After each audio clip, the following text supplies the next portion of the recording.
Hello, ഇന്ന് നമുക്ക് തേങ്ങാച്ചോറ് അഥവാ കോക്കനട്ട് റൈസ് ഉണ്ടാക്കിയെടുക്കാം. വളരെ പെട്ടെന്ന് കുറഞ്ഞ ഇൻഗ്രീഡിയൻസ് കൊണ്ട് ഉണ്ടാക്കാൻ പറ്റിയൊരു റൈസ് ഡിഷാണ്. ഇതിലേക്ക് അരി ഒന്ന് വേവിച്ച് വെച്ചിട്ടുണ്ട്. ഏത് റൈസ് വേണേലും എടുക്കാം. ഇതിലേക്ക് ഒരു പാനിൽ കോക്കനട്ട് ഓയിൽ ഒഴിച്ച് കൊടുത്ത് നെയ്യും കൂടെ ഒഴിച്ച് കടുക്, ഉഴുന്നുപരിപ്പ് ഇട്ട് പൊട്ടിച്ച് കടലപ്പരിപ്പ് ചേർത്ത് കൊടുക്കാം, കപ്പലണ്ടി ചേർത്ത് കൊടുക്കാം, വറ്റമുളക് ചേർത്ത് കൊടുക്കാം, ഇഞ്ചി, പച്ചമുളക് എല്ലാം കൂടി ചേർത്ത് നന്നായി ഇളക്കാം.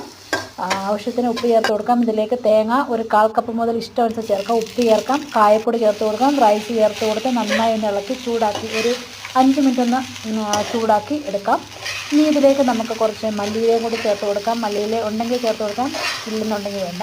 നല്ലൊരു ഫ്ലേവറാണ്, നല്ലൊരു ടേസ്റ്റി ആയിട്ടുള്ള റൈസ് ഡിഷാണ്. ഇതിനകത്ത് കോക്കനട്ട് ഓയിൽ തന്നെ മസ്റ്റായിട്ട് യൂസ് ചെയ്യണം, അതാണ് ഇതിൻ്റെ ഒരു ഹൈലൈറ്റ്. ഇതിൻ്റെ കൂടെ നമുക്ക് ഏത് സൈഡ് ഡിഷ് വേണമെങ്കിലും ഉപയോഗിക്കാം. ഞാനിപ്പോൾ സോയാബീൻ ഫ്രൈ ആണ് യൂസ് ചെയ്തത്. അതിൻ്റെ വീഡിയോ പുറകാലെ വരുന്നുണ്ട്. അപ്പം നല്ല വീഡിയോയുമായി വരാം. Stay tune, Princy stay style.